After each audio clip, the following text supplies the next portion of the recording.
Olá pessoal, tudo bem com vocês? Sejam todos muito bem-vindos aqui ao Clube dos Dividendos, eu sou o Bruno Mazzoni. No vídeo de hoje eu vou trazer uma atualização, faz tempo que eu não falo dele inclusive, é do Banco Pan, BPAN 4. Vamos trazer uma atualização aqui do setor financeiro, embora seja um new bank, aí, uma fintech quase que virou banco digital, depois de ter tentado a vida como banco clássico tradicional, Banco Pan-americano, agora é o Pan. Tem como principal sócio o BTG. Então falarei aqui sobre a tese de investimento para vocês, um resumo sobre 2023, como que o banco performou em 2023. Olhando para 2024, a gente vai falar sobre inadimplência, trazer para vocês aqui os últimos resultados e aquele clássico resumão, DRE dos 10 anos, para vocês terem uma noção completa aí de como é que tá as contas do Banco Pan. Depois, na metade do vídeo, a gente fala sobre valuation, também falamos sobre a perspectiva histórica aqui dos múltiplos de valuation, dividendos, mapa de calor e finalizamos aqui com o cenário macro, tá? E quem investe na companhia junto com a análise gráfica. Sempre no final dos vídeos aqui a gente tem um pouquinho do conteúdo técnico, que é um price action, um movimento de preço muito interessante, né? Bem interessante mesmo, se você levar em consideração o ano de 2024, falo com vocês dia 18 de abril, o Banco Pan performa bem. Pessoal, bem obrigado, estilo Itaúsa até, se a gente colocar ali nos últimos 3 meses. Certo? Então falarei sobre a parte técnica também. Disclaimer está na tela, eu sou o Bruno Mazzoni, seja muito bem-vindo aqui ao Clube dos Dividendos. Sou analista CNPI técnico que está todos os dias aqui na plataforma, no canal Clube dos Dividendos no YouTube, para compartilhar com vocês uma tese de investimento ou uma atualização ali de fundamentos e também de preço-alvo, preço-teto, preço justo de uma companhia específica. Se você gosta desses temas, considere se inscrever no canal e ative as notificações. Se é acionista do Banco Pan, já manda bala no like aí. Bom, pessoal, vamos lá. Banco Pan, o que eu tenho aqui como tese de investimentos, né? Para quem entrou na bolsa em 2020 ou antes, melhor, né? Entre 2018 e 2019, para quem está na bolsa aí pré-Covid, pré-pandemia, nós podemos dizer aqui é o seguinte, né? Durante o ano de 2020/2021, nós tivemos um turbilhão entre política monetária e fiscal. Então, muito incentivo fiscal, corte vertiginoso nos juros, não só no Brasil, mas no mundo. Isso gerou algumas bolhas ou alguns movimentos muito fortes em ativos financeiros. Ponto. Acho que isso a gente está claro, tá bem claro aí, pós 2, 3 anos aí, de uma certa calmaria, pelo menos na parte sanitária, né? Pós-pandemia. Legal. Muitos ativos, já em 2021 ou no mais tardar 2022, ao terem no macro, né, política monetária e fiscal, a inversão, ou seja, a desaceleração do fiscal com o aperto monetário, aí subidas de juros, a gente percebeu ativos esvaziarem, né? Todas as bolhas. Aí Magalu acho que é o exemplo mais clássico que nós tivemos da bolsa, que subiu de 2016 a 2021, tá? E aí de 2021 para cá vem sambando muito, ou pelo menos a narrativa que hoje se coloca, que se colocou desde então, não é o prejuízo, mas sim o macro, né? Juros e etc.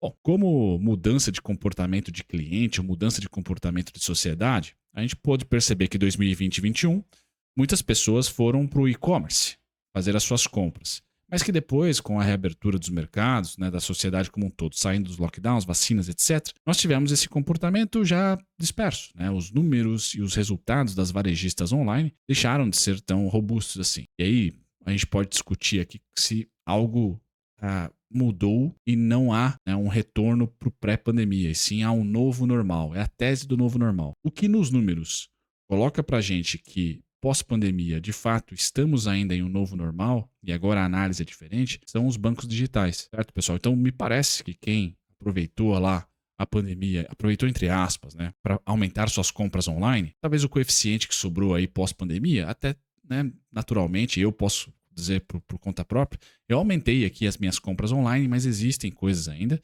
que eu faço offline, que eu tenho que ir presencialmente ali como consumidor de varejo, tá? Seja ali de alimentos, vestuário, enfim, todos os mercados aí de varejo que a gente pode colocar, remédios, etc, medicamentos. Agora, banco, ou seja, eu voltei a ser cliente, por exemplo, do varejo tradicional, pós-lockdown. Aí eu não sei qual é a razão, né? 50%, 60%, 70%, quanto que aumentou a minha exposição, Bruno, como cliente online de varejo pós-pandemia. Eu sei que aumentou, mas eu não saberia dizer o quanto. Mas o fato é que pós-lockdown voltei a consumir vários serviços e produtos também na parte offline, presencial. Já os bancos, pessoal, o que a gente vê nos números, balanços e também aí conversando com amigos, etc. Eu estou com 34 anos, então minha geração aí não é a mais nova para falar sobre bancos digitais. Eu peguei ainda, né, a adolescência e o começo da minha vida adulta com banco tradicional, mas tanto da minha geração como as gerações mais novas e um pouquinho também das mais velhas, quem abriu conta em digital não necessariamente cancelou essa conta ou parou de utilizar essa conta ou diminuiu a utilização da mesma pós-pandemia. Tá? Muito pelo contrário, esses clientes agora adicionaram um banco digital e um banco tradicional, e o que me parece que a tendência, a depender do perfil do cliente, é muito mais de designar alguns serviços específicos para o banco tradicional, até por credibilidade, segurança ou acesso a crédito mais robusto dos bancos tradicionais. Tá? Mas boa parte dos outros serviços estão todos sendo feitos em bancos digitais, por ter custos menores ali para você ter a sua. Então, esse novo normal para os bancos digitais, e aí a tese de investimento, o BPAN participa e captura. Então a gente vê ali a base de clientes aumentando em milhões, né? São 28 milhões aqui. Então há um aumento dessa base de clientes, óbvio, né? Que pré-2019 para o pós, o pré-2020 para o pós-2020, esse aumento foi vertiginoso, mas ele continua, tá? E diferentemente das varejistas online, né, que conseguem aumentar sim o seu faturamento, tá? E até sua base ali de pessoas que visitam seu marketplace, por exemplo, o Banco Pan é marketplace também, mais para o lado financeiro. Mas ele começa a ter uma rentabilidade, ou melhor, né, ele não perdeu ou ganhou rentabilidade pós-pandemia e com as flutuações imensas que nós tivemos de juros. Então, dentro do setor digital, vamos assim colocar todos, né? Varejista, fintechs, etc. Pessoal de banco digital, neobanks ou fintechs, chame como quiser, tá? Esse pessoal não perdeu margem. Independente se a Selic subiu ou caiu, a inflação caiu ou subiu, tá? Eles conseguiram manter. Diferentemente de varejistas como o Magalu, que perderam bastante margem, tiveram bastante dificuldade e que com os juros subindo não tem dentro do seu modus operandi, dentro da sua indústria, como fazer dinheiro. Não é o caso do Banco Pan. Tá? E dentro dos bancos digitais, os bancos recentes aí, é um banco, se não o mais conservador, um dos. Então, o seu crédito é diversificado? Mas tá. A gente olha bastante ali para consignado, para FGTS, tá? Então tem muito do seu crédito tem colateral, né? Tá ali, tem uma segurança maior, ou seja, o PDD, apesar de alto em relação ao banco tradicional, é um PDD ali não tão alto contra os pares digitais, tá? E que vê a sua carteira de crédito, que tem como principal e mais relevante o mercado de veículos, né, com 53%, certo? Depois consignado, FGTS, né, seguro ali, 41%, cartão de crédito 5%, empréstimo pessoal, e aqui tá a parte da indústria, que é bem tradicional ainda, né? Então, crédito, empréstimo, crédito à pessoa física ali, está muito conectado ainda com a indústria tradicional dos bancos, enquanto outros créditos menores e mais pontuais e para indústrias específicas, até pela facilidade de acesso, né, e de digitalização, os bancos digitais ganham espaço. Tá? Então eu queria trazer para vocês essa perspectiva aqui que o Banco Pan e a indústria captura muito bem o pós-pandemia, essa mudança e essa facilidade, esse ganho de credibilidade e usabilidade de aplicativos e do mundo digital, tá? E que diferentemente do varejo comum, né, o varejo de comércio, etc., como é o caso da Magalu, Mercado Livre, esse pessoal não perdeu margem, tá? E vê em 2023, tá, o governo ajudar na parte da inadimplência, tá? Então, o desenrola ajudou e muito esse tipo de mercado, carteiras mais arriscadas, pessoas físicas, tá? Então a gente consegue ver aqui que o índice de inadimplência começa a melhorar de maneira mais construtiva, principalmente aquela inadimplência após 90 dias. Então melhora nos indicadores. Ainda assim, se você comparar com o Banco Inter, com o Nubank, é um banco bem mais conservador. Tá? Então é um banco bem mais conservador, só que entrega valor. Desde que eu acesso aí os fundamentos do Banco Pan, pessoal, tem valor. Tá? A empresa gera lucro, não é um potencial, ele já é uma realidade. Tá? Não é o que mais cresce, mas sem dúvida nenhuma cresce. Tá? Ano contra ano cresce. Quando a gente olha aqui para os seus resultados, e aí eu vou trazer a ADRE, que é o mais bacana, pelo menos na minha opinião, percebe que é um banco maduro e que pós 2020 ganhou ali 2021 um crescimento um pouco mais robusto e 2022 2023 sente, sem dúvida nenhuma, tá? Um aumento da provisão de perdas, tá? E um aumento do PDD altíssimo, mas ainda assim entrega valor no final, trazendo para você, acionista, um pouco de retorno no curto prazo, dividendos. Não só está exposto a comprar bem e vender mais caro, comprar e vender mais caro. Não, você já recebe dividendos. Já tem um payout ali pós 2020 bem robusto, né? Você vai 30%, 40%. A 2023 foi até 46%. Mas vejam que são bancos que têm margem menores em relação aos tradicionais, estão mais conectados com algumas linhas de crédito, e essas linhas de crédito são extremamente ali pessoas físicas, tá? Difícil ali esses bancos ter acesso, tentáculos tão robustos como o Itaú, Bradesco, Santander, tá? A clientes institucionais. Então é uma tese que você tem que estar conectado ali. Por que eu não invisto em bancos digitais, pessoal? Justamente porque o crédito qualificado é PJ, tá? E eu acho muito difícil. Tá? A competição entre bancos digitais só tende a aumentar. A competição entre bancos tradicionais só tende a diminuir, que a barreira de entrada, justamente, que é essa linha de crédito, pessoal, ela é muito alta. Então eu ainda acho para holder maior exposição em bancos tradicionais. Muito mais fácil aí um Next, um IT, né, os bancos digitais dos grandes bancos aí darem certo, competirem de igual para igual com esses outros bancos digitais, ou haver uma compra ali, etc., do que o oposto, né? Os bancos digitais ganharem robustez suficiente, mesmo com IPOs bilionários, para conseguir competir com o crédito e a facilidade do mesmo, tá? Dos bancos tradicionais, porque já a indústria está muito consolidada dos bancos tradicionais, então é difícil para esses novos bancos adentrarem aqui. Se você perguntar para mim nos Estados Unidos, por exemplo, aí não.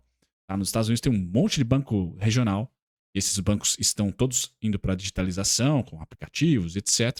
Aí sim eu vejo que um banco digital lá pode, em algum momento, chegar a beliscar um Goldman Sachs, chegar a beliscar o Wells Fargo, um dos bancos grandes, porque lá a indústria não é consolidada, tá? Ela é mais fragmentada, que é bem consolidada. Então, assim, gosto de bancos digitais, tem bons fundamentos? Sim, mas ainda assim, se eu fosse comparar o tamanho da minha exposição entre bancos digitais e bancos tradicionais, na ótica dos dividendos, né, na ótica previdenciária, pessoal, que é para bater lá IMAB e CDI, bancos tradicionais, tá?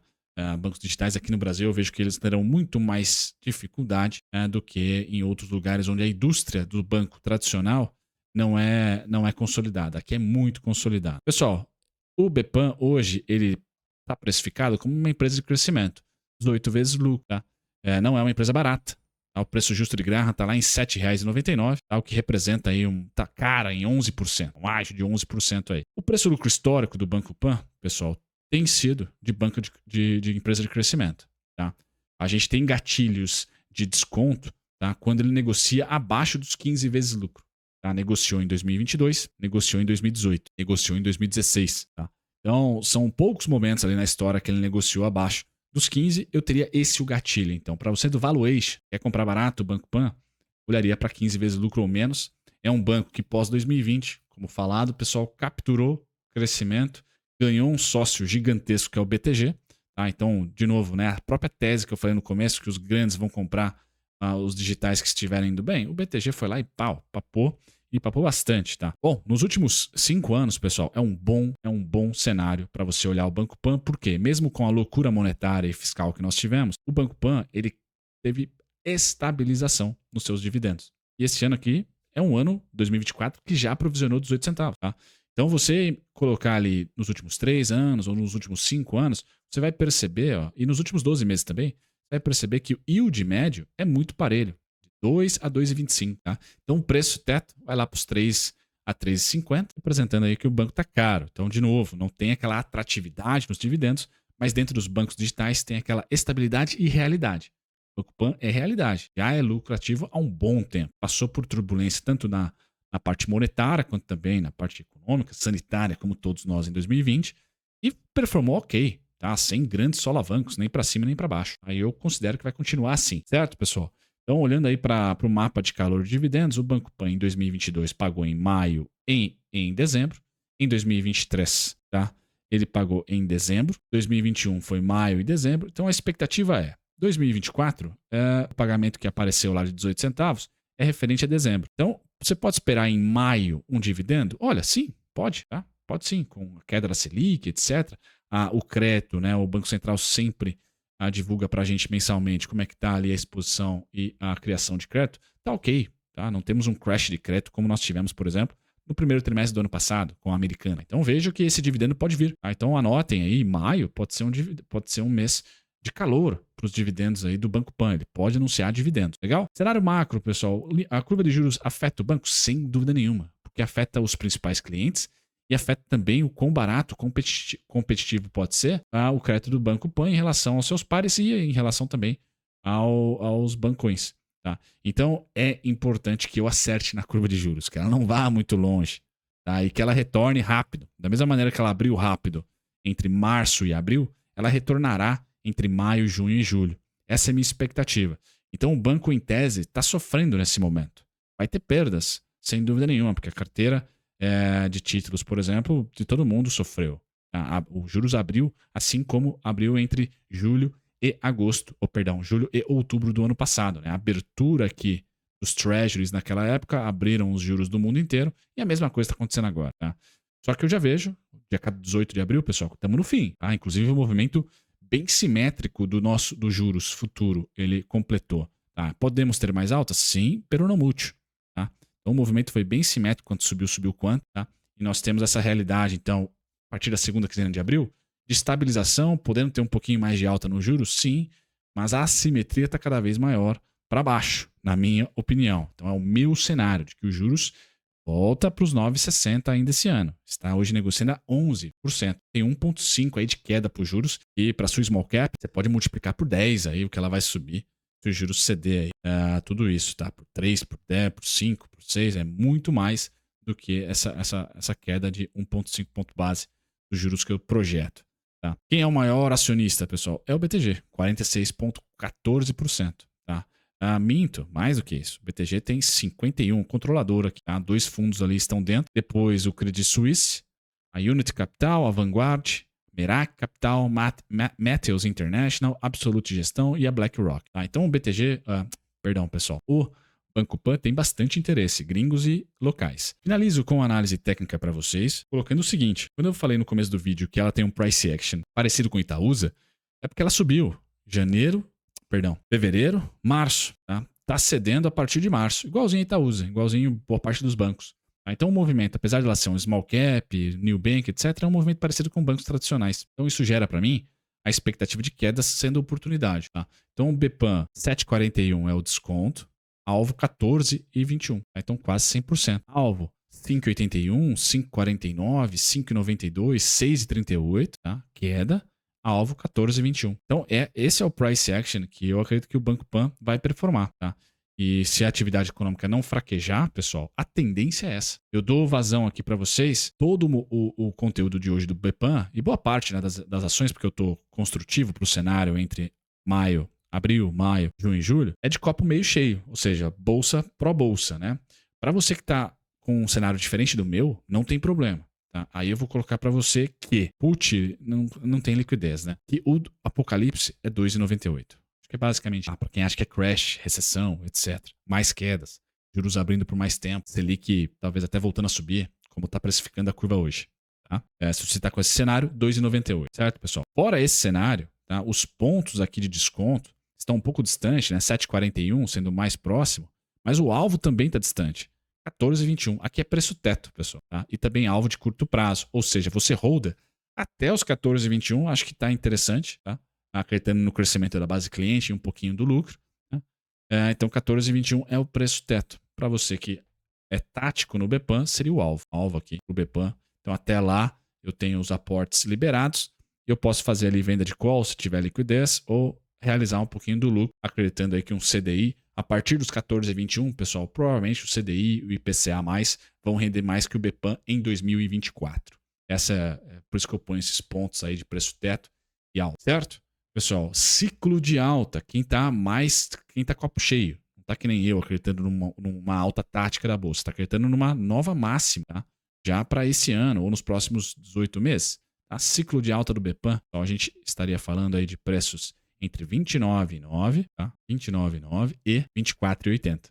Esse é o ciclo de alta do BPAN. Ele completou um recentemente, né, de 2018 a 2020. A gente faz essa projeção. Não chegou a completar aqui em 30,43, então deixa também esse super alvo aí entre 30 e 43. Tá, pessoal? São os 3 grandes ciclos de altas do BPAN. Tá? Os descontos acabei comentando com vocês. Vou dar um zoom aqui para vocês marcarem aí, para quem está assistindo, tá? Todos os ponticos aqui. E aí sim, finalizamos o vídeo. Eu agradeço vocês pela companhia. Vejo vocês no próximo conteúdo. Tchau, tchau, pessoal.